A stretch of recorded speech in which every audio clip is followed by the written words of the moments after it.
Bienvenidos a esta tercera sesión académica sobre estudios medievales y de la temprana modernidad.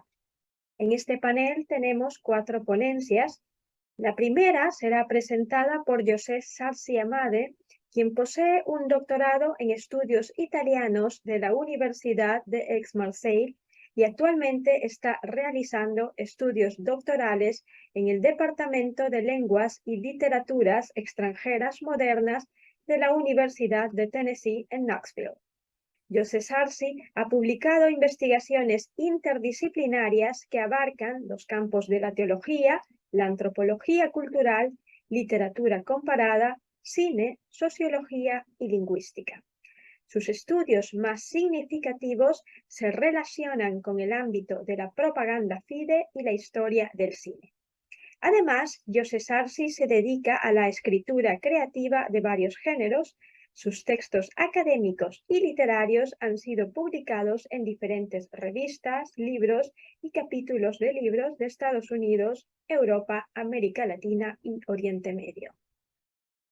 La segunda ponencia será presentada por Mary Bellrich, quien es profesora de español y preside el Departamento de Filosofía, Lingüística, Literatura Universal de Carson Newman University, donde imparte cursos de lengua, cultura y literatura. Mary Bellrich obtuvo su doctorado en lenguas y literaturas extranjeras modernas en la Universidad de Tennessee en Knoxville, con especialización en literatura medieval de mujeres. De hecho, sus intereses de investigación incluyen mujeres medievales, literatura religiosa conventual y religión. La tercera ponente es Mónica Posa Diegues. Ella es Associate Professor de Literatura Española y Latinoamericana en Oxford University College. Se doctoró en la University of California, Davis y tiene un máster en español por la University of Nevada en Reno. Es licenciada de Filología Hispánica por la Universidad de Deusto. A lo largo de su carrera ha enseñado en universidades españolas, húngaras, estadounidenses y noruegas. Entre sus intereses de investigación, además de la literatura, están los estudios en la cultura, la enseñanza de la lengua, así como en la pedagogía digital y las humanidades digitales. El cuarto ponente es Álvaro Llosa Sanz. Él es doctor por la Universidad de California, Davis. Sus áreas académicas de interés se centran en algunos aspectos retóricos, espaciales y visuales de las narrativas impresas en su diálogo con la retórica y espacialidad digital. Sobre esta área, además de artículos en revistas especializadas, ha publicado la monografía Más allá del papel, el hilo digital de la ficción impresa, publicado con Academia del Hispanismo en 2013, y ha editado los números colectivos especiales Universos Transmedias y Convergencias Narrativas con la revista Caracteres, ¿vale?, en 2014. Y las superficies mutantes, interfaces y la escritura literaria, también con revista Caracteres en 2019, con Jara Calles Hidalgo. También explora la aplicación didáctica práctica de tecnologías digitales a la enseñanza de la lengua, literatura y culturas hispánicas. Álvaro Llosa Sanz es en la actualidad profesor titular de español en la Universidad de Oslo, en Noruega.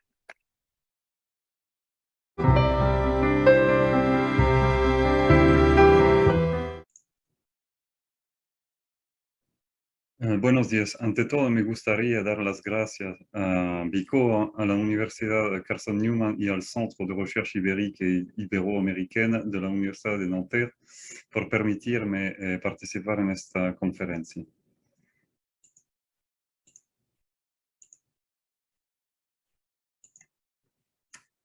Aunque mi presente comunicación no trata directamente de un argumento de clase iberoamericana, tiene sin embargo su trasfondo histórico, ya que se refiere a un tema iberoafricano, y más precisamente a la evangelización del antiguo reino de Congo que tuvo lugar después de la disputa entre las coronas portuguesa y española. La primera reclamaba los derechos exclusivos del padroado sobre los territorios de ultramar conquistado hacia finales del siglo XV, mientras la segunda presionaba para enviar misioneros españoles a estas tierras. De este desacuerdo surgió una prefectura apostólica que dependía directamente de Roma y fueron en una especie de arbitraje los capuchinos italianos los elegidos para ir a estas tierras.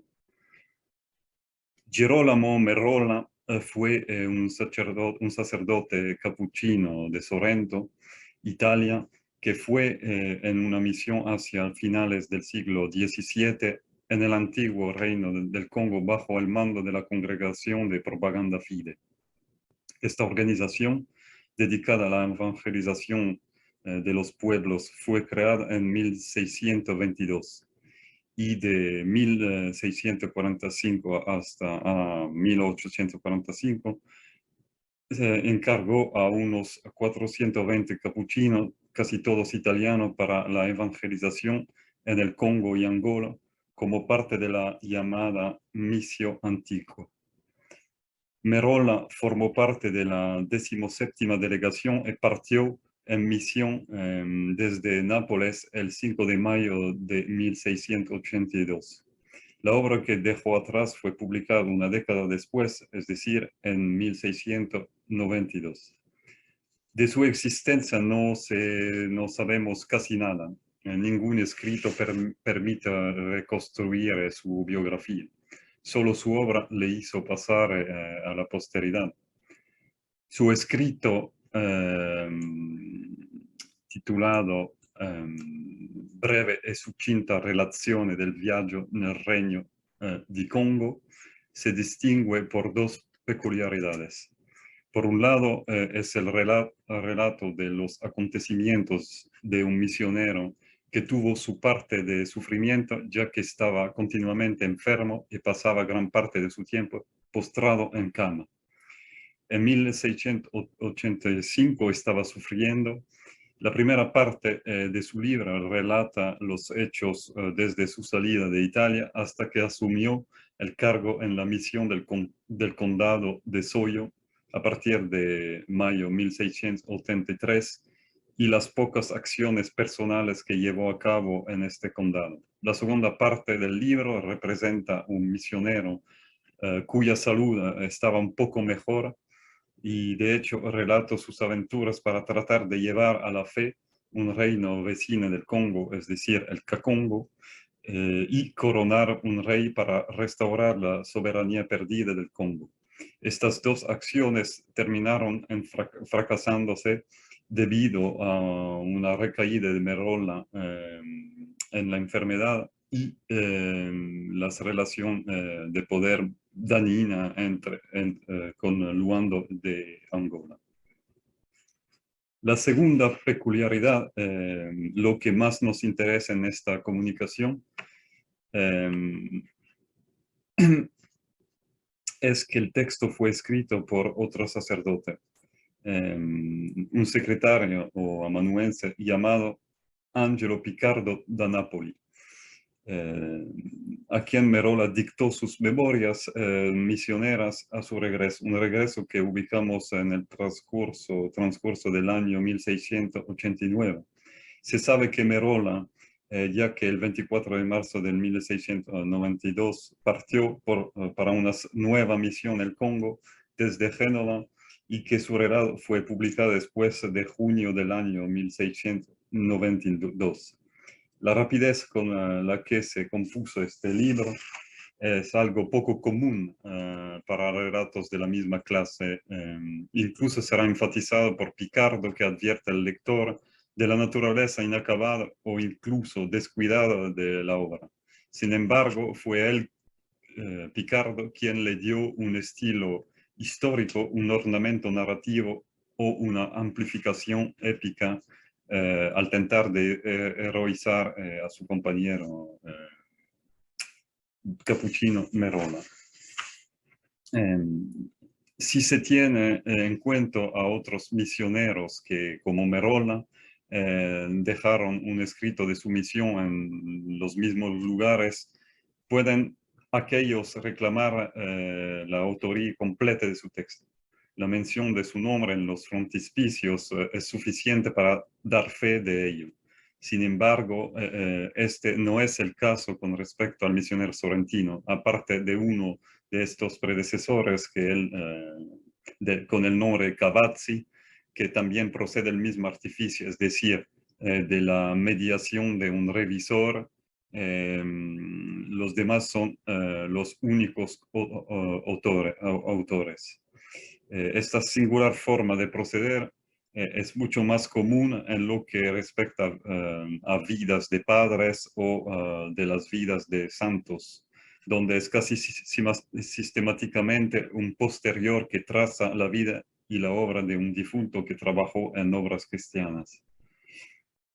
Como hemos dicho antes, fue tanto en el intervalo siguiente a su regreso a la misión y la nueva partida hacia el Congo que se elaboró el libro de Merola. Como cualquier relato de viaje, nuestro no deja de describir la alteridad y el exotismo, reuniendo topoi específico de este género. Sin embargo, hay muchos pasajes con temas estrictamente relacionados con el ejercicio de un ministerio religioso. Desde un punto de vista formal, es la confusión la que domina en el texto. Las tipologías narrativas nunca dejan de cruzarse en orden aleatorio, organizada en prolepses y analepses, del mismo modo que las representaciones de experiencias personales o realidades históricas sobre nuestro sacerdote capuchino nunca sigue ninguna cronología rigurosa. Es precisamente el aspecto desordenado que domina la narración manifestado en la oralidad del estilo que sugiere que Merola ya dictó a Picardo en un lenguaje dialectizante con registro familiar, dictó sus recuerdos de misiones o tal vez lo que había anotado para formar su futuro libro o relación. Para ello, la intervención de Picardo como revisor y editor es bastante singular. A través de ella, el texto parece haber sufrido una hibridación, es decir, la interferencia de un segundo narrador, una especie de deuteronomista que surge para enfatizar, mitificar, conceptualizar, sofisticar las palabras del protagonista, es decir, Merola.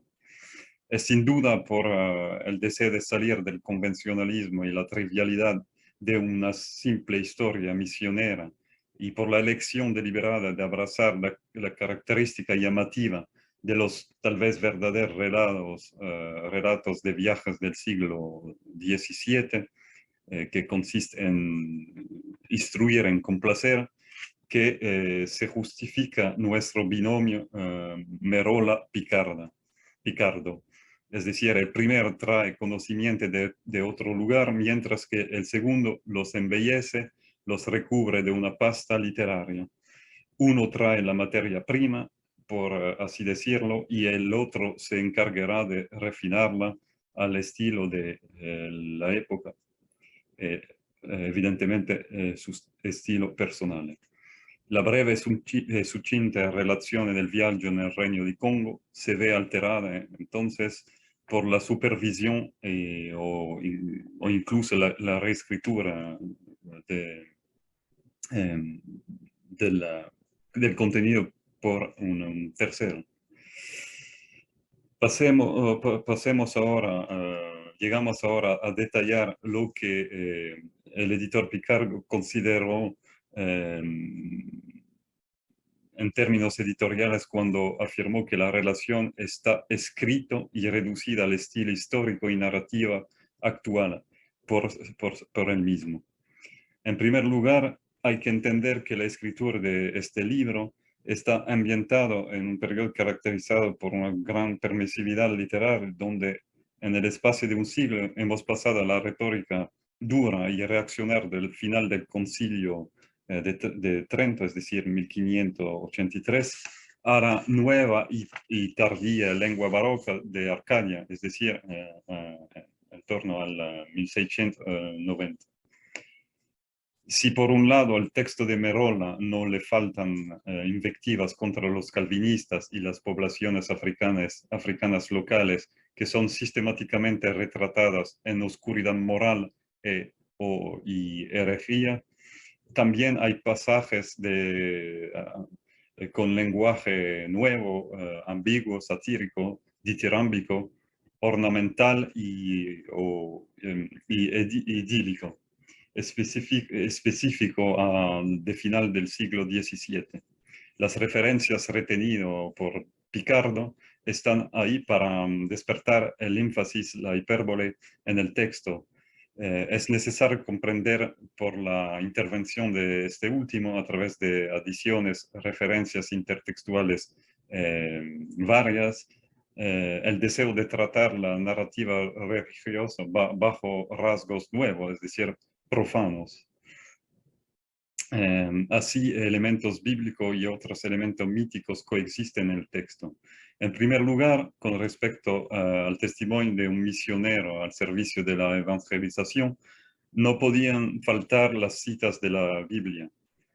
A veces sirven como ejemplo cuando se trata de exhortar a los impíos de corazones endurecidos, o a menudo aluden a episodios donde la gracia finalmente triunfa sobre el pecado. Además, los exégetas de las escrituras a menudo se incluyen en el texto como resultado de los logros de Merola con respecto a la erradicación de la heterodoxia o el paganismo, es decir, en su caso, los cultos animistas africanos y la expansión del calvinismo. Para destacar estos episodios, Picardo no duda en recurrir a frases anticuadas de los padres de la Iglesia, como Ireneo de Lyon y su obra contra las herejías, o a Juan Crisóstomo, también conocido por sus tratados y homilías sobre la ortodoxia y sus escritos contra la idolatría, o también a Agustín de Hipona, que también tomó posición contra la herejía de su tiempo, a saber, el maniqueísmo, el pelagianismo o el donatismo. Otras referencias del mismo tenor incluyen a Antonio de Padua, también comprometido contra los herejes cátaros de Francia, cuyo juramentos exaltaba la pobreza, la lucha contra la libido excesiva y la usura. O finalmente a Roberto Bellarmino, jesuita del siglo XVI y un teólogo, un cardenal italiano que luchó contra las herejías protestantes y en su obra Las controversias le valió el nombre de martillo de los herejes. Entonces todo es contenidos para respaldar la lucha contra las herejías en las cuales ha sido involucrado Merola, es para aplicar un necesario paralelismo. El segundo tipo de fuente presente en nuestro texto, y esta de manera mayoritaria, se refiere a relatos míticos o filosófico-morales de autores clásicos. Las virtudes teologales de la fe, la esperanza y la caridad confrontan con los valores heredados del mundo greco-romano, un universo en el que la salvación por gracia aún no había aparecido. Sin embargo, el recurso, por ejemplo, a la mención de autor clásico situada en la época crucial del mundo occidental, es decir, a caballo entre el siglo I a.C. y el siglo I-II después de nuestra era, son todas clases de artificio y efecto de estilo del redactor Picardo, que reduce al estilo histórico de la época el relato de su compañero Merola. A nivel simbólico, esta intención actoris puede justificarse como una dedicatoria a estos autores clásicos que por sus escritos moralistas ya son los heraldos del cristianismo surgido en el siglo de la sufrimiento también del Imperio Romano. De hecho, ¿qué tienen en común Marcial, Horacio, Juvenal, Tibulla, Plutarco, Cicerón, Aristóteles y otros?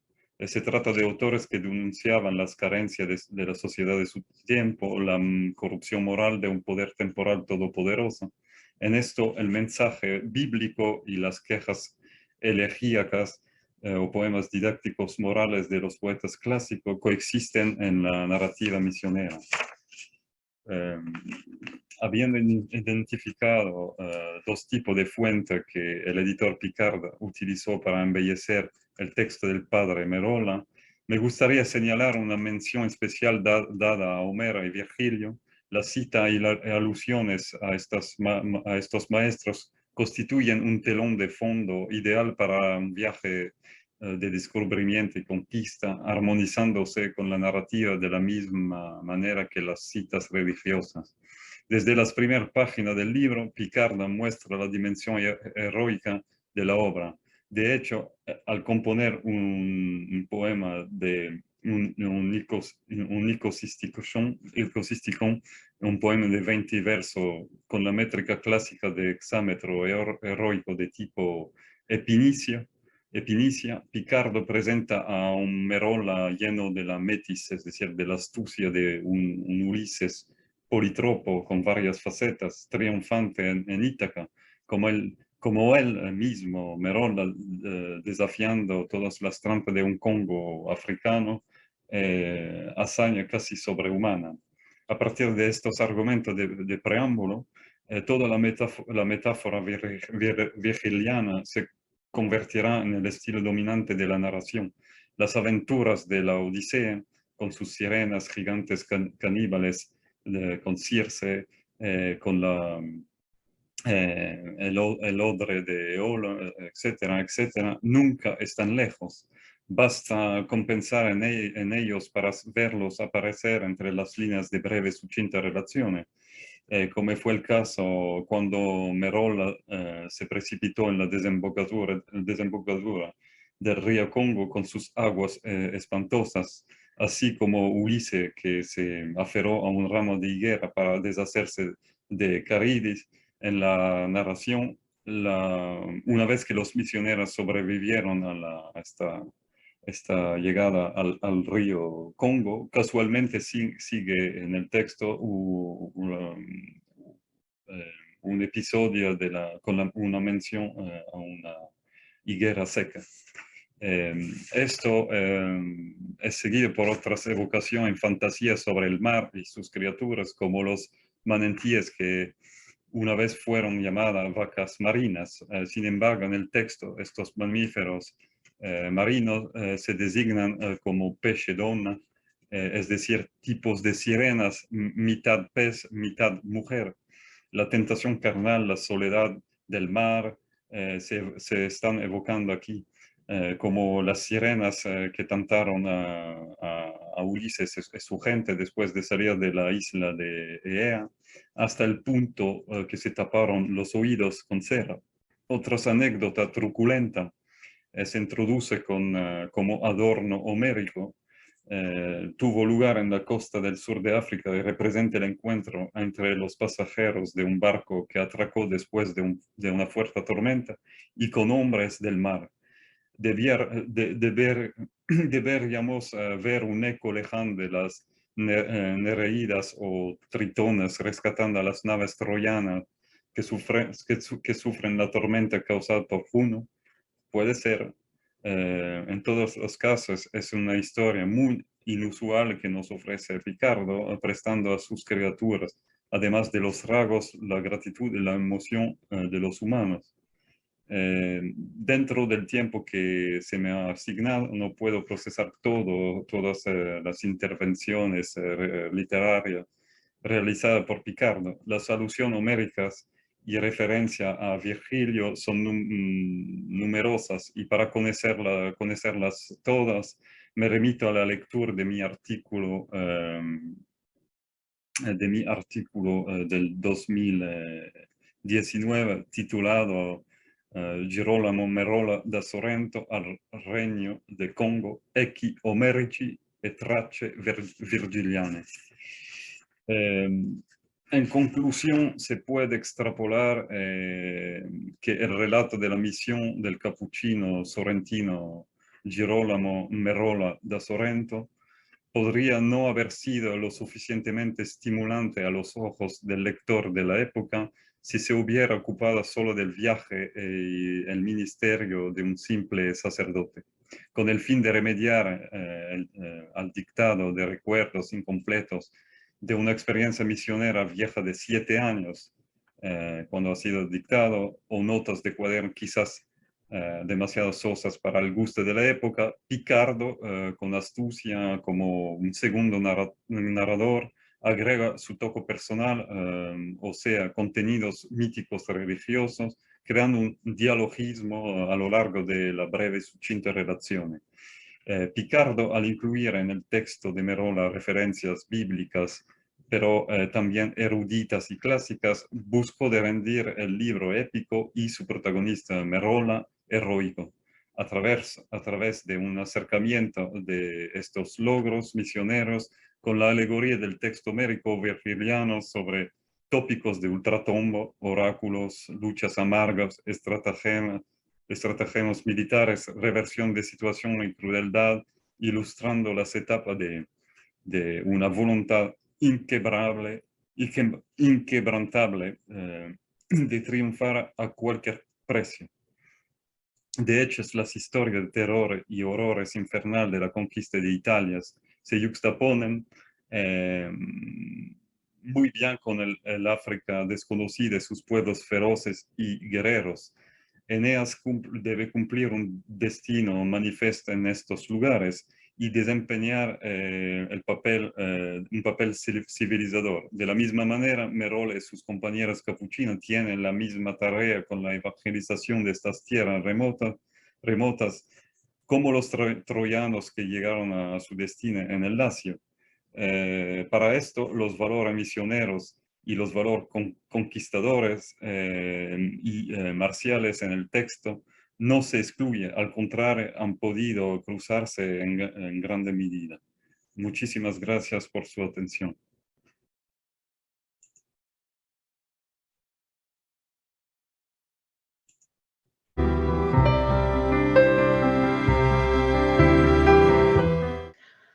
The speculum genre of literature, especially popular in the 12th through 16th centuries, gave rise to a wide variety of literary works on many topics.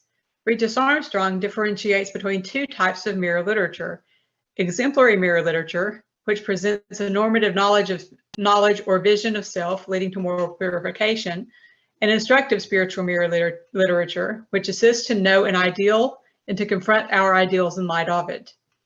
In spiritual specula, the symbol of the mirror was used to describe the soul as a mirror of God.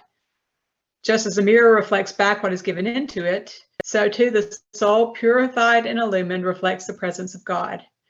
In fact, in Franciscan works, Christ is not only reflected in the mirror, but Christ is the mirror in which the Christian should see him or herself.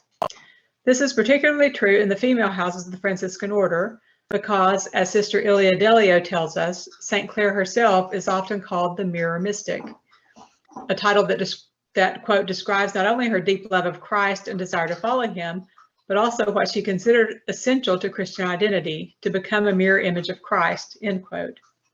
According to Delio, quote, Clare of Assisi used the concept of the mirror in a particular way, not to describe the soul as a symbol of God, but the human person as an image of God, end quote.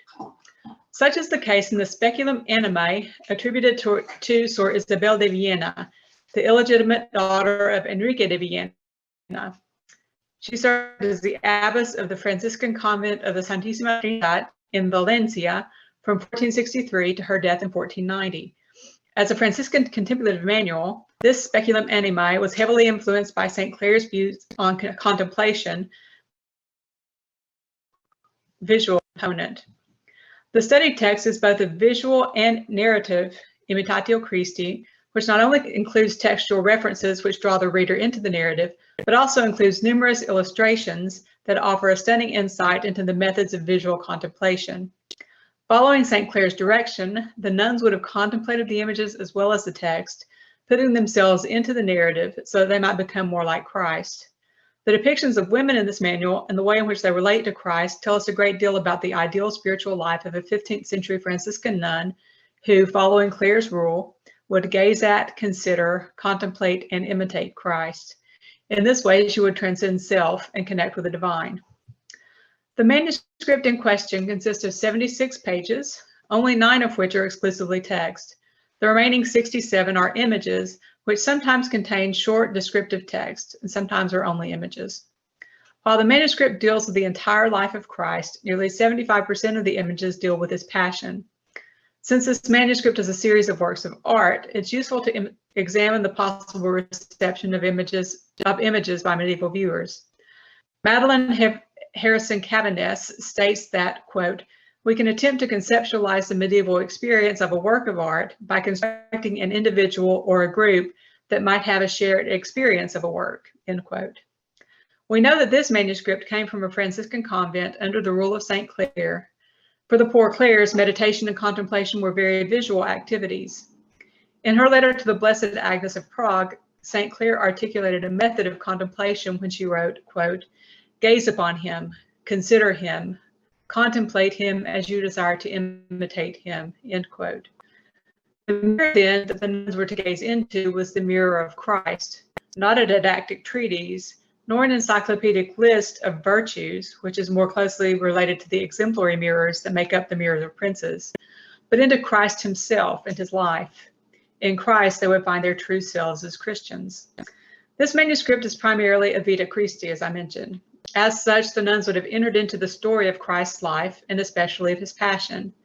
As they did so, they would have immediately noticed something peculiar about the women in this manuscript. All of the primary female characters look essentially the same. Eve, the Virgin Mary, Mary Magdalene, and the nun herself, the nun reading the manuscript, is depicted in one of the more symbol-laden images.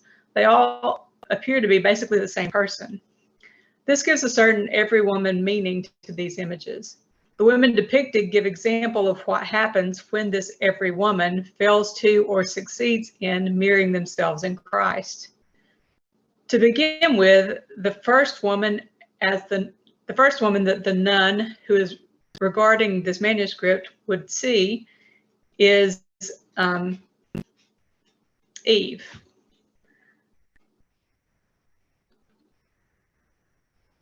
I'm trying to. And this image presents some interesting characteristics. First of all, it appears Adam and Eve in this image were created by Christ himself rather than God the Father. This points to Christ as the intermediary between God and man, and Christ is the source of all creation. Eve here is created out of Adam's side and appears to be fine. All appears to be fine as long as she's gazing into the mirror of Christ. In Christ, you may see her own image as a child of God. However, this idyllic vision of creation will not long. Curiously, the author of the manuscript links this image of the creation of Eve out of Adam's side with the marriage of Christ and the church. The text accompanying the image states, quote, "Figura del matrimonio de Jesús y de la Iglesia, que comenzó en la Santa Encarnación y se cumplió en la muerte, cuando de su precioso costado manó sangre y agua, con la que la Iglesia fue regenerada y reconciliada con él por medio de los sacramentos," end quote. This correlation, followed by the following image, which is the fall of Adam and Eve, suggests the fall of the church. In this image, we see the fall of Adam and Eve, which takes place when they take their gaze off Christ, the mirror, and begin to look to the serpent as a mirror. The nun would have taken warning from the image that the church might share the same fate as Adam and Eve. So not only does the nun see in Eve an example of what happens when one does not mirror herself in Christ, but she might also consider the fate of the church if the church were to take its eyes off Christ. Soon after contemplating this image of Eve and considering Eve's failure, the nun who viewed the manuscript might be surprised to find that the Virgin presents an identical image, physical image of Eve. However, in contrast to Eve, who goes astray when she takes her gaze off Christ, the Virgin keeps her focus on Christ throughout his life. In every single image with the Virgin in this manuscript, the Virgin keeps her gaze on Christ with love from the time that he is an infant, here and here, throughout his childhood and his adulthood. She keeps her gaze upon him and perfectly mirrors herself in his identity. Just as the Virgin found her purpose in gazing into her Son, so might the nun contemplating these images find her own purpose and identity in Christ. The third identical female in the manuscripts depicted is Mary Magdalene. Here we see her showing her devotion to Christ, who saved her from a life of prostitution, according to Mary Magdalene pours perfume on Christ's head as a demonstration of her devotion to him. She's giving her best to her Savior by anointing him with expensive perfumes as she gazes upon him. Mary Magdalene is showing that she has become an image of God because, for St. Clare, quote, to be an image of God is to be relational, to suffer, or to love, to suffer with another, end quote. Mary shows her love for her Lord in the only way available to her, by anointing him with her precious oils, preparing him for his burial. Interestingly, the every woman image that depicts Eve, the Virgin, and the Mary Magdalene culminates with this image. This image is intended to depict the nun, the person that is reading this manuscript, herself, as she gazes upon herself, turning her back upon Christ, and contemplates the consequences of that defiance. This folio is, in my opinion, the most intriguing in the manuscript. In the midst of narrating the life of Christ, and just before the beginning of Christ's passion, we find this peculiar image, not of the events of Christ's life, but an interpretation of the parable of the Good Shepherd. The accompanying text states, quote, considera, cristiana, cuán ardiente es la caridad de Jesús hacia tu alma, que después de haberle desdeñado por tu complacencia en el pecado, como te viera andar perdido fuera del camino al paraíso, ha bajado del cielo y arriesgándose viene a buscarte en el bosque de este mundo, entre los vicios y pecados significados por los brutos animales, end quote. So with this image, the nun is not only an external viewer who contemplates the images, but she actually becomes part of the story. The artist, to use the theatrical terminology, breaks the fourth wall and brings the intended reader or viewer into the story of the life and passion of Christ. This image is filled with symbolism that would have been much clearer to the medieval viewer. First, we see the full image with a nun turning her back on Christ and Christ pursuing her. Christ, the Good Shepherd, has a shepherd's crook and protects his flock, the nun, from the wild animals. Looking more closely at the imagery, we see the animals at the feet of Christ, symbolic of the 6 deadly sins, with the hares in the distance, so here the hares under the trees, being the 7th. And that would probably be lust. So presumably Christ would not have been tempted by lust, but might have been assailed by the others. The editors of the facsimile, Albert Hauf y Valls and Daniel Benito Gerlich, have identified the animals in the image as, on the left, a pig, a bear, and a lion. On the right, a fox, a wolf, and a unicorn. While different bestiaries associate the animals with a variety of qualities, possible correlation to the deadly sins might be the pig being gluttony, fox, greed, pig, gluttony, bear, sloth, lion, pride, fox, greed, wolf, envy, and unicorn, wrath. The fact that they're besieging Christ rather than none underlines the idea that Christ will protect his people and take on their burdens. So the nun who is contemplating the manuscript will have seen this same image of herself as Eve, the Virgin Mary, and Mary Magdalene. Eve did fine until she stopped looking into the mirror of Christ. The Virgin and Mary Magdalene never stopped looking into the mirror of Christ. The Virgin in the image goes astray when she doesn't mirror herself in Christ. Christ in this image is shown with animals depicting the deadly sins at his feet, but with other creatures around his neck and head. Normally, in an image of the Good Shepherd, this would have been a sheep. However, that's not the case in this image. The most obvious of these creatures is the pelican. The pelican was frequently used as an image of Christ. The legend at the time was that in the time of famine, the mother pelican would wound herself in the breast, striking the breast with her beak to feed the young with her blood to prevent their starvation. Another version of that legend was that she fed the dying young with her blood to revive them from death, but in turn lost her own life. So you can see the obvious Christological symbolism. The other creatures around Christ's neck appear to include a caladrius, a wild ox or aurochs, and an elephant.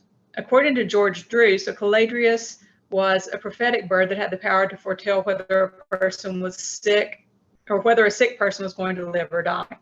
If the person was destined to die, the bird would turn its head away from him or her. If the person would recover, the bird would turn its beak toward their face, take their illness upon itself, and fly into the sun, burning up the illness. This bird represents Christ, according to a 13th century Latin manuscript, in that it's all white, like the stainless Christ, and because, quote, Christ coming down from heaven turned his face away from the Jews, unbelief, and turned us to our infirmity. The caladrius in this image turning its face both from the nun and from Christ, representing the idea that they are both to die, which can be interpreted both as a warning to the nun and as an admonition that she must die to self in order to live for God. The aurochs, or wild ox, is a symbol of Christ in bestiaries, in that it is listed as a symbol of abstinence and obedience. The two horns symbolize the Old and the New Testament. The elephant also symbolizes Christ in its chastity and strength. The fact that the nun is turned away from all of these characteristics of Christ shows that she's not looking into Christ as a mirror, a fact that will lead her to her downfall. Rather, she is going her own way, away from the nurturing nature seen in the pelican, the chastity and strength depicted by the elephant, the abstinence and obedience shown in the ox, and this disregard will lead to her death, as shown by the caladrius. The rest of the manuscript focuses on the Passion of Christ, with Christ as the mirror that the nun should gaze into, consider, contemplate, and imitate. Women do not appear in the majority of the images related to the Passion. This draws the nun's focus to Christ as the mirror by eliminating all other potential areas of focus. The artist of this manuscript brings elements that the nun would be familiar with and into many of the images, and this way makes them timely and relevant to the nuns who would be meditating upon them. Several of the images, for example, depict soldiers in medieval armor carrying shields with symbols reminiscent of medieval Jews and Muslims, the great enemies of the Spanish Middle Ages. In the images of the events prior to the Passion, the textual narrative usually just gives a brief description of what's occurring in the image, perhaps with a correlation to other events, such as we saw with the creation of Eve paired with the marriage of Christ and the church. However, throughout the section of Christ's Passion, the images are paired with instructions for the contemplative. For example, when the nun views this image, she is instructed the following, quote, "Aquí, alma devota, debes contemplar los escarnios hechos a la gloria y honor del manso Jesús. Mira cómo han cubierto aquella bella faz que los ángeles desean contemplar, y cómo le golpean de diversas maneras diciendo, adivina quién te dio, y muchas otras palabras de mayor irrisión. Y suplica en esta ocasión que el Señor, por reverencia de su velo, quiera quitar el velo de ignorancia y de malicia de los ojos de tu triste alma, cegada por tales velos." End quote. So the nun is instructed in how to view the images such that her contemplation leads to the desired outcome, and that she understands what she needs to understand. This draws her understanding into the pictorial narrative. Another strategy the author uses to draw the nun into the book is creating space for the viewer to enter into the pictures. Every image in the manuscript has empty floor space, front and center, from which the viewer might see herself to be entering into the picture itself. You can see the floor space here. The nun could immerse herself in the image and become part of the story. She could vicariously become part of the story of Christ's Passion, and by mirroring Christ, she could become part of the larger story of the world's redemption. Well, at the beginning of the manual, the female figures were the every woman figures, and female figures were mostly absent from the Passion narrative. The last few images, which depict Christ's crucifixion, once again depict women, but no longer are they the every woman that we saw at the beginning of the text. Rather, they take on distinct appearances. The Virgin Mary Magdalene, the two women from the beginning of the text who mirrored Christ successfully, are prominent in these images. Even though women have had little part in the Passion and crucifixion of the Christ, after the Passion, they're very active in the death and resurrection. After his death, they remove the body from the cross and prepare the body for burial. The text that accompanies this women exhorts the viewer to action by saying, quote, "He aquí, alma devota, como se plañe la Sacratísima Virgen María de la cruel pasión infligida a su dilectísimo Hijo. Arrodíllate con esta santa compañía y ayuda a llorar a quien ves tratado de tal manera a causa de tus pecados." End quote. The women later go to the tomb and see that Christ has risen. And you can see them up there in the corner, seeing that Christ is risen. As a result of them seeing themselves in the mirror of Christ, seeing themselves as he sees them, they are enabled and emboldened to take up their crosses and follow him. By the end of this contemplative manual, the nun who is reading this manual is no longer commanded just to consider, considera, or to look, mira, but rather is joining in the action by kneeling and crying along with the other women at Christ's tomb. If you remember back here, arrodíllate, ayuda a llorar. So she's actually entering into the action. The Speculum Animae is not only a manual about looking into the mirror of Christ, but also it is itself a reflection of Claire's vision for her contemplative daughters. Delio notes that for Claire, quote, "The movement toward contemplation is from outside to inside. It begins with the gaze of the beloved on the cross, which leads to internalization of the spirit that joins us to Christ," end quote. In a similar manner, the manuscript moves from an outward vision in which the nun considers other women who gaze into the mirror of Christ, then moves to an internalization in which he contemplates Christ himself, and by doing so, imitates Christ as the other women in the story have done. Thank you.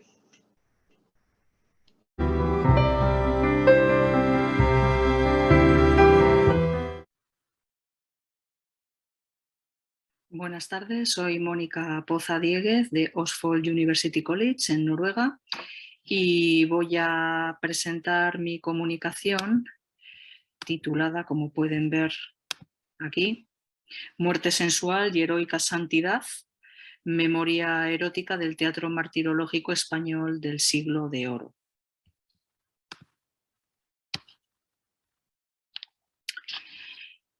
Walter Benjamin, en El origen del Trauerspiel alemán, se adentra en el estudio de la alegoría a la que califica de dialéctica, al tiempo que desnuda las bases estructurales y paradigmáticas en que se asienta el propio barroco. Resulta evidente que una brecha enorme se abre entre el lenguaje oral y el lenguaje escrito, en el que se da una hiperalegorización que deviene en un progresivo abandono del uso alegórico como medio de transmisión de contenido. Este lenguaje, lejos de revelar la verdad del universo, evidencia, como observó también Michel Foucault, un progresivo deterioro de la episteme, el cataclismo de su función comunicadora. El lenguaje barroco, constreñido por la formalidad estricta de un sistema inamovible en tanto que escritura petrificada, que apunta tanto a la interpretación de la naturaleza como a la explicación de la verdad desde lo visual, acaba por perder, según Benjamin, cualquier asociación de sentido heredada. Por lo que abre la puerta a una entropía que lo vuelve contra sí mismo. De ahí su doble carácter discursivo, ortodoxo y heterodoxo a partes iguales. Este aspecto de la entropía barroca ha sido propuesto y analizado por Fernando Rodríguez de la Flor. Dicho lo cual, cabe preguntarse por la relación entre esta escritura entrópica y el papel del cuerpo, del martirio y del erotismo en la línea de los estudios de George Batel. Benjamin nos ofrece la clave. El emblemático ortodoxo, con el fin de escudriñar la verdad del universo establecida, fijada en la escritura, no hace sino cortar, desmembrar, despedazar lo orgánico en aras de aprehender y fijar el conocimiento. Es así como lo descuartizado deviene en sistema intelectual, pues cada parte desmembrada, la cabeza, el corazón, los pechos, se asociará a una enseñanza, a un lema emblemático.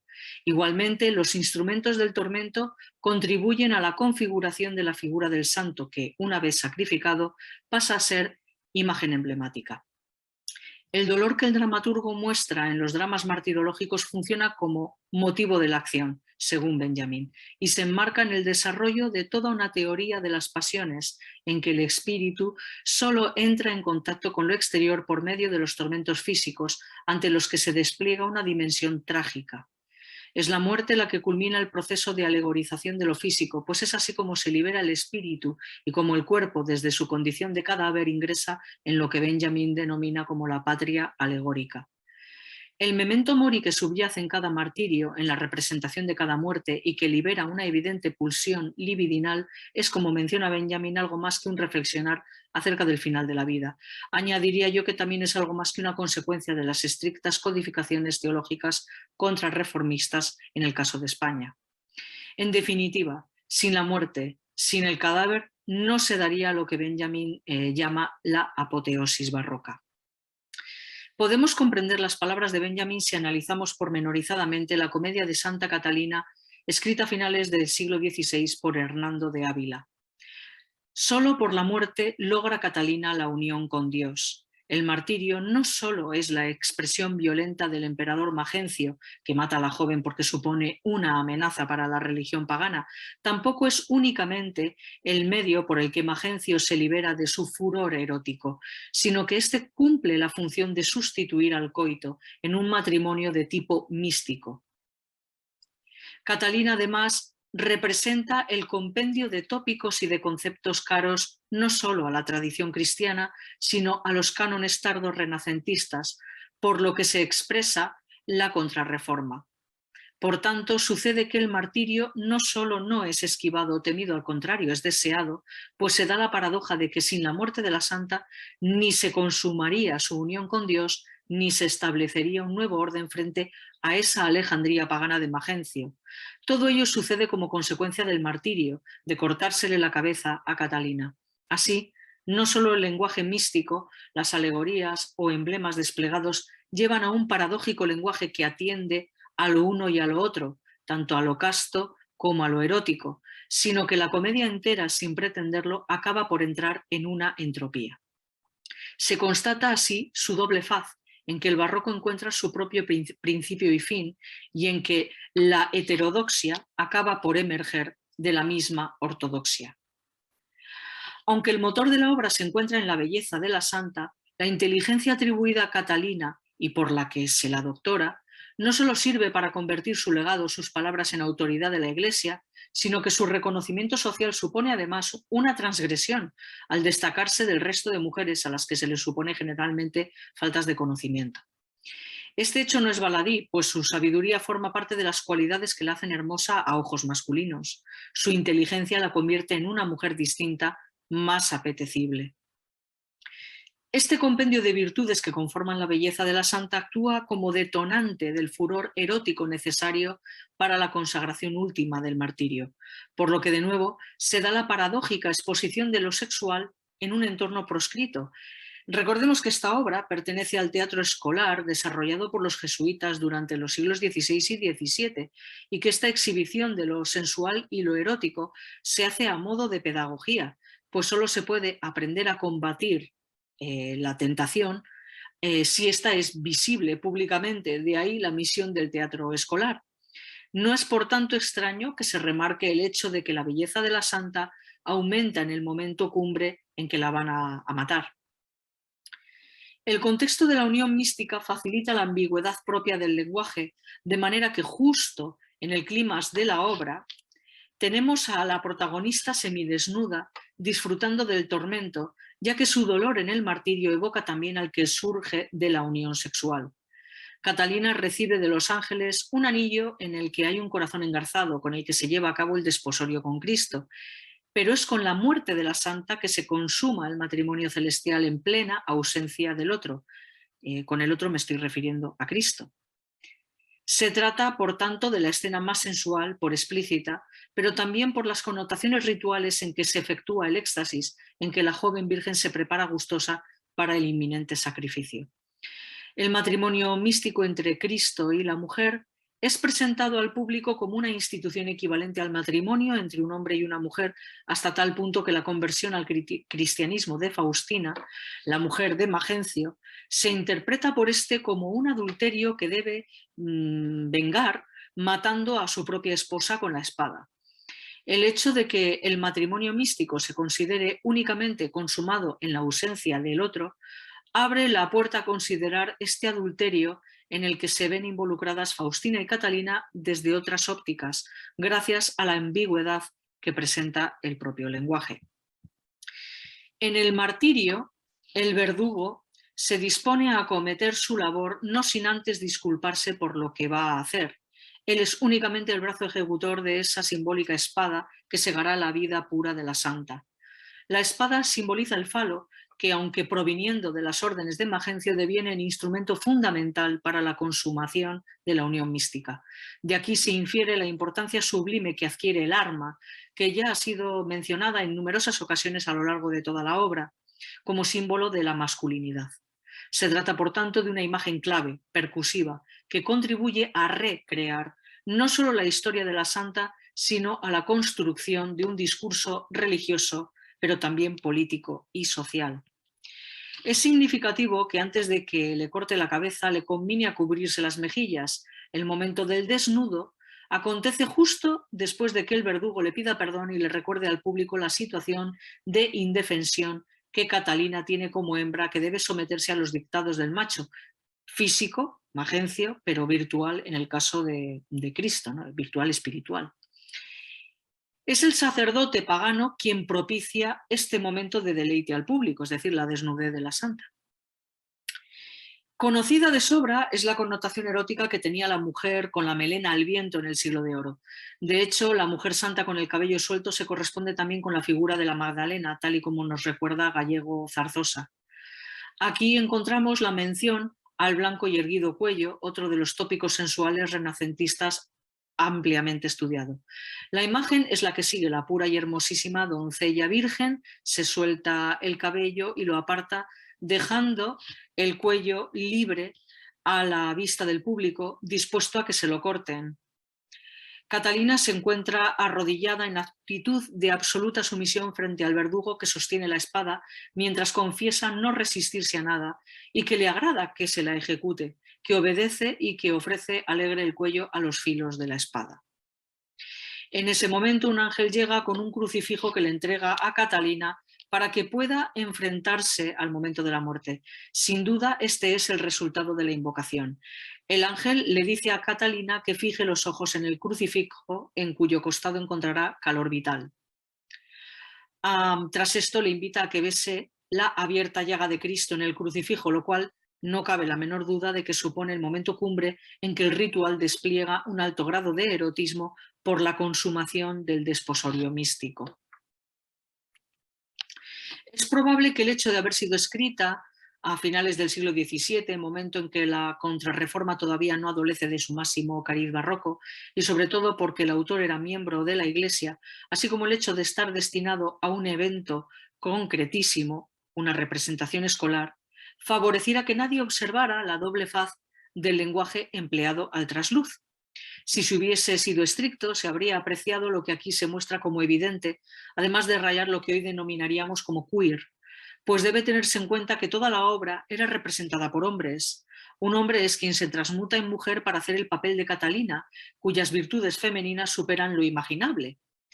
Un hombre que en el escenario se viste de una mujer cuya fe la lleva a comportarse como un hombre, casi como un soldado a las órdenes de Dios, y que activa todos los medios eróticos por los que el público queda subyugado y rendido a la figura de la santa. A la vez, durante la obra, vemos al personaje de Catalina trasvestido a su vez en Miles Christi o soldado de Cristo, portadora de escudo y espada, por lo que el juego con el género y la vestimenta es más que evidente. La oración con que Catalina literalmente se entrega al Señor, y que es la que están viendo aquí en su pantalla, recoge toda la larga tradición mística española con ecos de la poesía de Juan de la Cruz.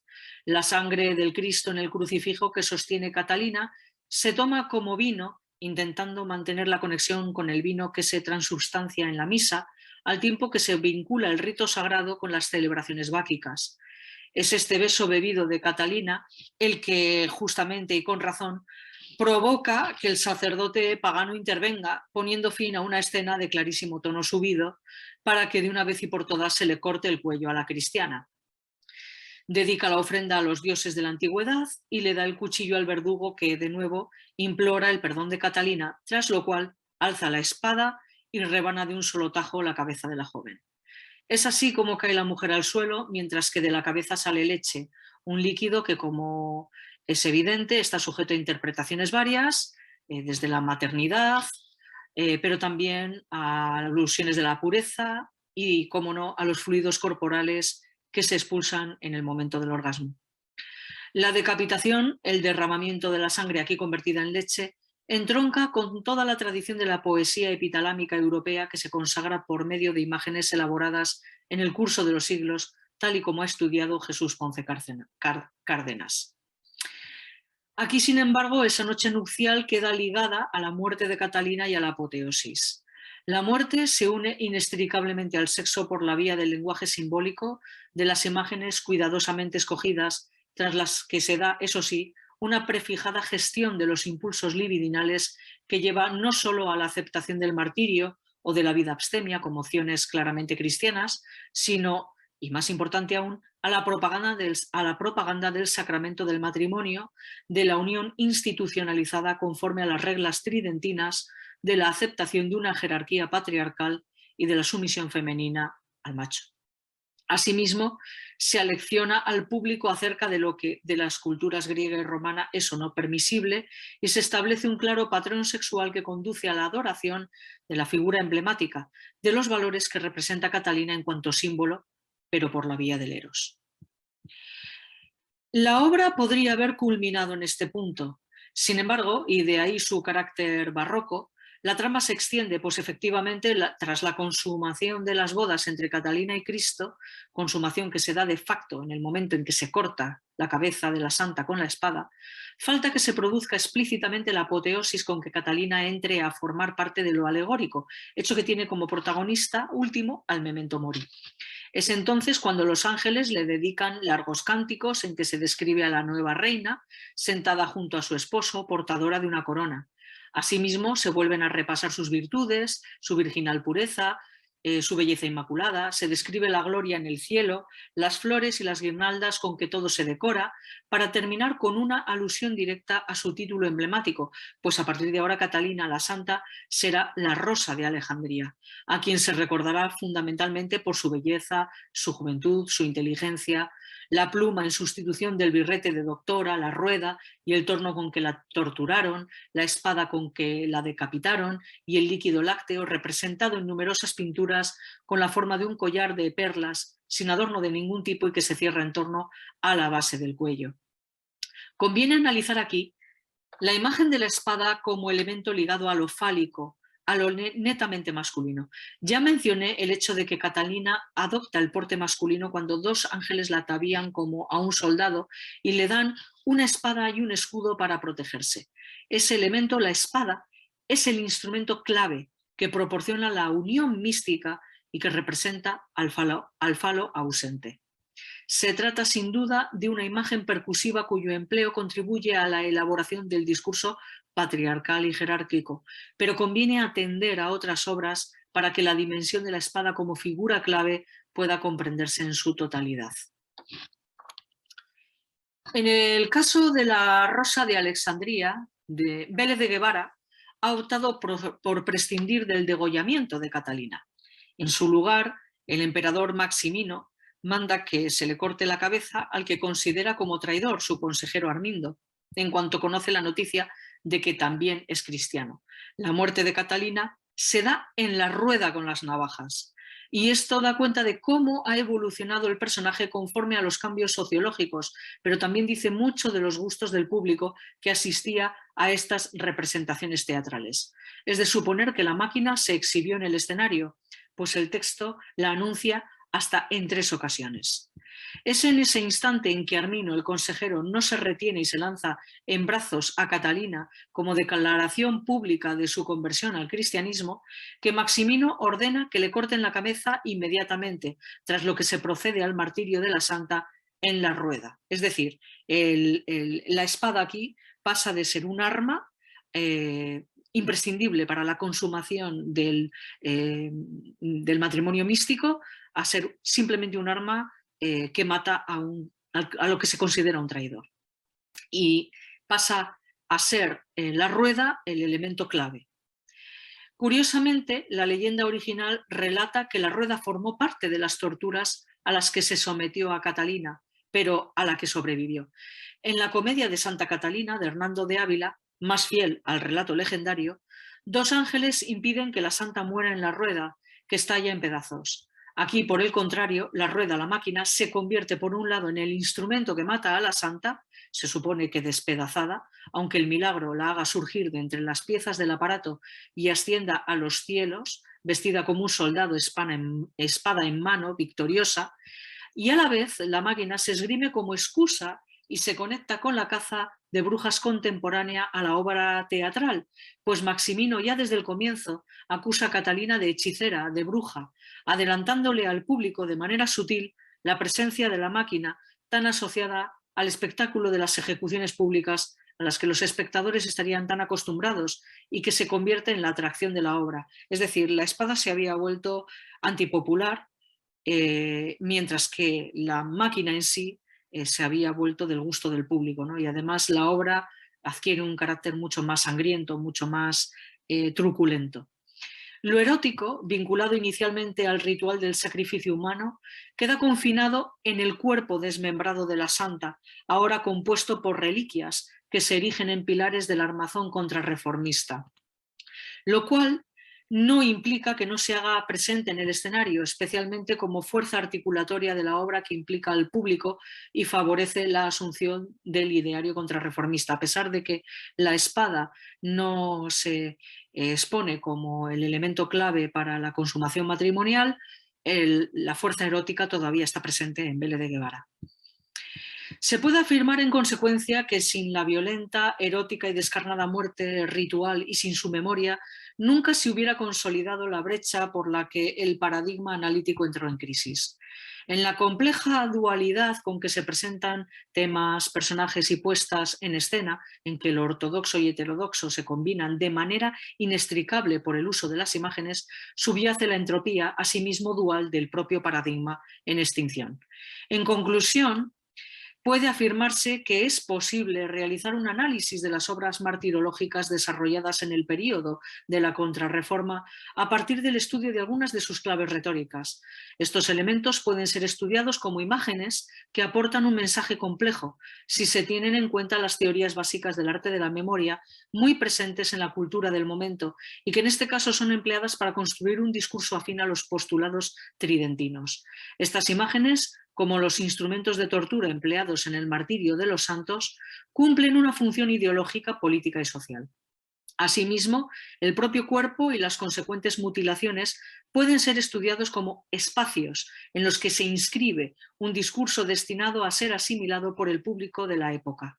El locus corpóreo del santo despedazado entraña, cual fractal, las mismas marcas e idénticas fracturas que se van produciendo en el paradigma analítico, al tiempo que explicita el declive de una cosmología, el agotamiento de una epistemología. El lenguaje dramático, alegórico y simbólico revela su disposición absoluta al servicio de la memoria, entendida esta como ciencia del pensamiento y del conocimiento, pero que aprovecha el dinamismo dramático y su naturaleza mimética para gestionar los deseos y ansiedades sociales por la vía del erotismo. Se crea así no solo un sistema iconológico que aporta un modelo de conducta sexual, más importante aún, ese mismo universo icónico de santos, mártires, se convierte en objeto de atracción erótica en sí mismo. Las obras martirológicas analizadas resaltan el estrecho vínculo que se da entre erotismo y religión, indispensable elemento que ayuda a la construcción de un sistema entrópico como lo es el barroco, y de hacerlo vivo por medio del acto performativo. En la memoria fantasmática de los santos mártires y su puesta en escena caben España y su imperio, espacios a su vez despiezados, fragmentados, cuyo devenir histórico entendido desde esta perspectiva que aúna lo erótico y lo emblemático, se consagra a los altares de lo divino más que a lo humano.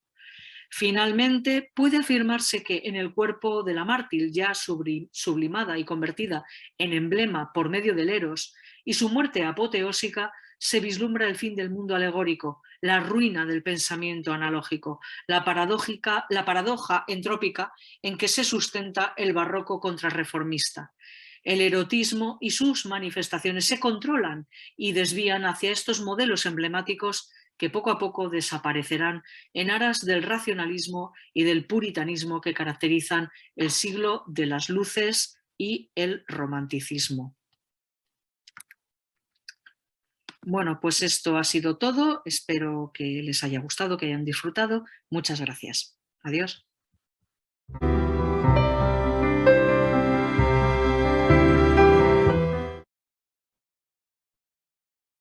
Hola, me llamo Álvaro Llosa Sanz y soy profesor titular de Lengua y Literatura Hispánicas en la Universidad de Oslo. Voy a presentar hoy una ponencia titulada Al aire sombrearé lo transparente, los teatros virtuales de la memoria, tecnologías de la imagen y la virtualidad en el auto de San Hermenegildo de Sor Juana Inés de la Cruz. En las escenas 7 a 10 del cuadro segundo correspondientes al auto sacramental El mártir del sacramento, San Hermenegildo de Sor Juana Inés de la Cruz, autora novohispana del siglo XVII en México, el personaje que alegoriza la fantasía del rey Leovigildo proyecta visiblemente la serie de reyes godos en el espacio teatral. Leovigildo, que pasa por un momento de crisis y confusión paternal y monárquica debido a que su hijo Hermenegildo ha decidido abrazar el cristianismo frente a la tradición arriana de sus antecesores, va a asistir a todo un espectáculo fantasmagórico que le propone su propia fantasía para hacerle recordar quiénes le han precedido y qué le une a ellos.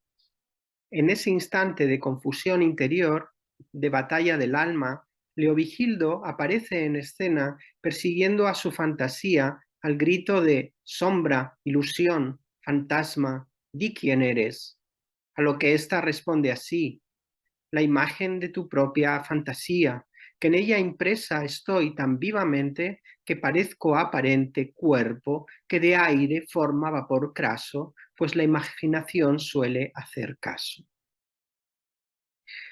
Sor Juana utiliza aquí, como es costumbre en la mayoría de poetas en todo el siglo de oro, la teoría general del conocimiento humano que el neoplatonismo renacentista desarrolló de manera sincrética desde los tratados de Marsilio Ficino, por la cual la potencia imaginativa forma una imagen interior en el alma a partir de la experiencia visual sensible que el sujeto absorbe mediante el mecanismo de la fantasía, que funciona como elemento mediador entre la capacidad sensitiva de los sentidos y la conceptualización posterior del pensamiento.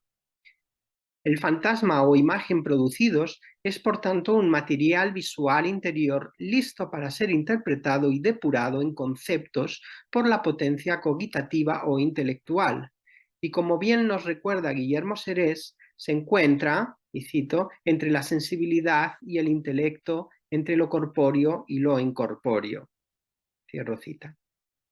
De este modo, la fantasía se presenta en las tablas como aparente cuerpo, visible ante Leovigildo y el público, proyectando el alma del protagonista en el escenario, aprovechando una de las cualidades del auto sacramental como género didáctico e ideológico, el uso de apariencias alegóricas, personajes que en forma visible representan lo invisible.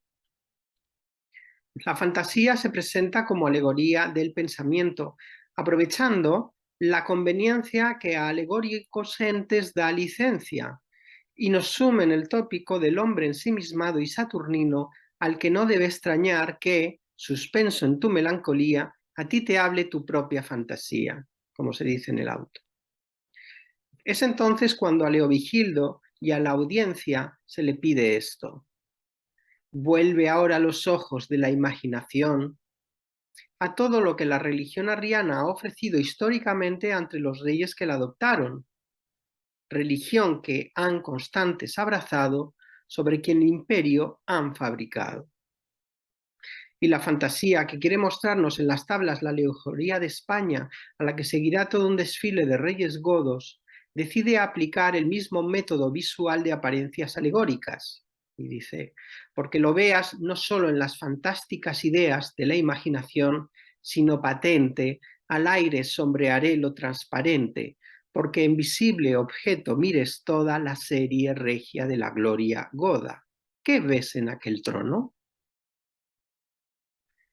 El recurso dramático alegórico se encadena perfectamente a la explicación metafísica para poder así visualizar externamente una imagen interior que posee el carácter de un fino vapor espiritual, condensado ante los ojos de Leovigildo y del público al mismo tiempo. La fantasía es capaz de proyectar imágenes en el interior del sujeto y mediante la técnica alegórica es capaz de proyectarse además a sí misma ante los ojos de Leovigildo y por tanto ante el público. Solo desde ahí es también capaz de proyectar otros fantasmas en escena como la serie de reyes godos. Específicamente, esa imagen interior o fantasma, visible ante los ojos del alma, pero transparente ante los sentidos externos, va a ser sombreada sobre el aire para que pueda verse físicamente. Sor Juana muestra aquí una particular preocupación por el modo en que este juego metafantástico sucede, en parte porque un suceso de este tipo mostraría cierta capacidad mágica en el terreno de lo sensible. En la loa que introduce este auto sacramental, en una disputa de carácter filosófico que varios estudiantes y el maestro desarrollan, uno de ellos hace aparecer a Hércules y Colón, aludiendo a su personal capacidad de proyección escenográfica como posible actuación mágica, según destaca Hernández Aray con su estudio, y apreciamos claramente en los siguientes versos. Ya sabéis que mis desvelos a naturaleza apuran los más ocultos secretos de la magia natural, y que con mis ciencias puedo fingir ya en las perspectivas de la luna de un espejo, o ya condensando el aire con los vapores más térreos, o ya turbando los ojos, mostrar aparentes cuerpos. La ciencia mágica es la única capaz de obrar estas maravillas, salvo que ésta no funcione. Y entonces el aprendiz de mago aconseja que, cuando aquesto no pueda, demos que el entendimiento con alegóricos entes hace visibles objetos. De nuevo surge en última instancia el recurso alegórico como imagen simbólica con la que podemos hacer visibles lo que es transparente, especialmente si lo hacemos mediante actores en un tablado, que es lo que explica finalmente en la loa la aparición de Hércules y Colón, reconocido el montaje más tarde por el estudiante. Es importante notar que si bien este recurso metateatral de la alegoría en escena libera de ya improbables investigaciones inquisitoriales a sus protagonistas y a su autora, Sor Juana nos muestra y engaña en todos los casos con la ilusión de asistir a varias técnicas mágicas de proyección visual, cuando finalmente parecen ser pura técnica teatral, máquina espectacular. Mediante magia es posible hacer aparecer los cuerpos entornando los ojos, condensando el aire y rarificándolo o mostrándolo visible en un espejo. En este último caso, hallamos la intermediación de un artefacto visual que podría implicar más un acto de magia artificial mecánica o truco escenográfico elaborado por el hombre que la pura magia natural, y que no es ajeno a la producción literaria sorjuanina. Dice Emily Berman, Sor Juana, in The Sueño and in the other poems addressing the visual arts, has a scientific interest in visual perception, mirror, and lenses. She transforms a poetics that was already ocular-centric by introducing the new optical models and by calling attention to the perceiving subject.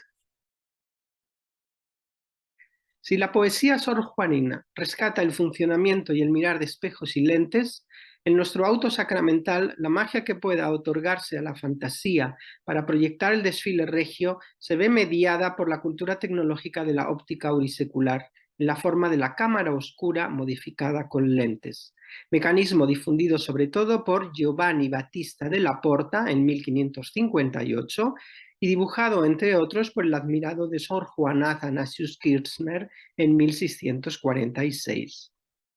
Para el italiano, por ejemplo, este artefacto podría convertirse en una máquina de entretenimiento de sombras que se usaría para dramatizar historias con sus actores y su escenario, tal como destaca Duarte en su estudio. Su evolución es constante. Una máquina que pasa de ser una estancia con un agujero a principios del siglo XVI hasta convertirse en una caja portátil de lentes en la segunda mitad del siglo XVII. En su libro del uso de los antojos, de 1623, Benito Daza de Valdés describe cómo crear una. Y dice: buscad un aposento que tenga puerta a algún patio o corredor donde dé el sol, y luego lo veis de cerrar y tapar muy bien todas sus juntas, para que no entre luz ninguna. Y estando así, haced un agujero en la puerta de tal tamaño que lo podáis tapar con una luna convexa de 2 grados o de 2,5, la cual ha de ser de visorio, para que sea mejor. Y viendo tapado el agujero con la luna, poned encima una chapa delgada que sea de plomo o de hoja de lata, con otro agujero muy redondo y más pequeño, como un ochavo de Segovia. Y estando así todo fino en la puerta, haced que se pongan en el patio o corredor algunas personas, de modo que les dé el sol, porque si no es así, no se verán. Y por parte de dentro del aposento, poned un papel blanco frente del agujero. A distancia de media vara, poco más o menos, veréis en el papel representadas todas las figuras de allá afuera pequeñas, pero con sus colores y aficiones tan distintas que parecen una viva iluminación. El diverso juego que puede hacerse combinando lentes diferentes permite a Daza describir cómo sobre el papel pueden verse figurillas o aumentar el tamaño de una hormiga, sombreándola sobre el suelo o la pared de la estancia. El claroscuro que ofrece la esfera de luz proyectada en una superficie sobre la que se interponen diversas sombras vivientes establece una relación que se acerca al sombrearé sorjuanino. Sombrear significa, según el Diccionario de Autoridades de 1739, poner sombras en la pintura o dibujo. Asociado a la pintura, sombrear requiere añadir sombras para dar profundidad o resaltar la figura ya pintada, que es lo que se realiza al actuar con una cámara oscura para proyectar cualquier imagen en ella. No hay proyección visual de este tipo sin sombrear aquello que se desea proyectar. Y solo puede sombrearse a un tamaño grande mediante un juego de lentes en una cámara oscura. En el auto, al tratarse de fantasía y el carácter sutil y vaporoso de la imagen, la superficie no es un papel o una pared, sino el propio aire, a modo de holograma virtual. Recordemos además que los autos sacramentales se representaban en una combinación de carros esféricos, hasta 4 en este particularmente, según el estudio de Hernández Araico, que forman estancias cerradas u oscuras donde aparecían a la luz los personajes alegóricos al abrirse las esferas. En una de esas esferas se materializa la alegoría de España convocada por la fantasía de Leovigildo, y ante ella van desfilando los reyes godos de quienes se resalta oralmente, pero en forma epigramática, la cualidad máxima de su persona o reinado. Este desfile ordenado y viviente de la saga visigoda, de carácter marcadamente emblemático por la aparición rápida de sus personajes a modo de efigie coreada por un mote particular, refleja otra de las técnicas visuales de la época que ejercitaba la imaginación y luego plasmaba y proyectaba exteriormente en programas iconográficos de iglesias, palacios y jardines. La elaboración de un teatro de la memoria de virtudes y héroes fácilmente recordable, dispuestos a menudo como esculturas o pinturas en un espacio arquitectónico denominado estancias de la fama, tal como analizó para la ficción Frederick de Armas en los palacios de la novela pastoril. En nuestro caso, la fantasía recupera dramáticamente todo un desfile regio visual para que con sus ejemplos vivientes Leovigildo recuerde y entienda, y dice el autor, que de la religión han sido prendas estas glorias que has visto, estas coronas que ahora con la tuya tú eslabonas. El programa político que este teatro de la memoria presenta ante el espectador, mostrando cómo la religión sostiene la monarquía en su buscado destino imperial y que sin duda es un mensaje recordatorio a la monarquía española contemporánea de Sor Juana, implica en su contexto de proyección visual a modo de cámara oscura o juego óptico la reflexión sobre otro juego simbólico de lentes que dominó el barroco, tal como analiza Enrique García Santo Tomás en su estudio La Musa refractada. En él se destaca la tradición de los occhiali políticos, artefactos literarios de crítica social desarrollados a la luz y compás del uso generalizado de anteojos, catalejos y telescopios, y cuyas lentes procuraban y abrían nuevas perspectivas y detalles sobre la naturaleza visible desde el punto de vista científico, como el descubrimiento de las irregularidades de una luna que siempre se había pensado perfecta, y por lo tanto también aplicables a la naturaleza invisible de la moral humana, generalmente a través de géneros satíricos que usaban los anteojos como observadores detallados de las irregularidades de la conducta humana. Si bien estas lentes se consideraban, con sus juegos de concavidades y convexidades, aparatos para acercar o distanciar una realidad que podía valorarse a veces como precisa y otras como deformada, es destacable que una obra tan influyente de emblemas como las Empresas políticas de 1640 de Saavedra Fajardo se presenta como un espejo de príncipes en la línea quinientista, pero bien dotado de lentes, cristales y telescopios, tal como explica García Santo Tomás. Parecería ser también el caso de Sor Juana en la escena de Leovigildo, al que planta un espejo escenográfico de virtualidad fantasmática, de cámara oscura que proyecta ópticamente el interior de su alma a sí mismo y a su audiencia, concebido además como teatro de la memoria histórico, en el que se refleja y reflexiona sobre el Imperio español y su perdurabilidad mediante la necesaria alianza con la religión. Estamos ante un espejo de príncipes emblemático y teatral cuyo reflejo está construido por la refracción de un juego de sombras sobre la superficie del aire, a modo de cámara oscura de la fantasía que saca de la memoria figuras, no de un espacio, sino de otro tiempo, y las proyecta en la estancia oscura del presente para iluminar un posible futuro. En conclusión, creo que los estudios de Hockney y Falco, entre otros, sobre la presencia y el uso de lentes y cámaras oscuras por parte de científicos y pintores y el cambio que esto produjo en el desarrollo de la perspectiva euclidiana y en la fidelidad y detalle de lo humano representado, sugieren que hubo una presencia creciente de la óptica en el ámbito artístico de la representación y comprensión de lo visual en la Edad Moderna europea. Creo que podemos incluir a Sor Juana como una intelectual que busca sintetizar las tradiciones herméticas renacentistas de lo visual y el arte de la memoria, las aproximaciones tecnológicas de la óptica barroca y la simbología emblemática política del speculum principi, e integrarlas con pericia en el escenario dramático peculiar del auto sacramental, que en el caso de Sarmenegildo convierte en un ejercicio de metateatro de la memoria factible gracias a la integración de las técnicas ópticas coetáneas. La magia natural que pudo producir las apariciones, a la que alude el estudiante en la Loa, parece querer combinarse simultáneamente con la magia artificial que la lente óptica permite al ofrecer mediante el juego mecánico de luces y sombras un control de lo que se ve al ilusionista que lo produce. No es la naturaleza ya, sino la máquina del observador quien controla nuestras visiones. Como recapitulación de lo dicho, observamos que en la escena comentada del auto, el espectáculo visual proyectado en el escenario por la facultad de la fantasía responde a la composición visual del arte de la memoria áureo e incluso comunica visiblemente la arquitectura dramática del discurso promonárquico implícito en dicha escenificación.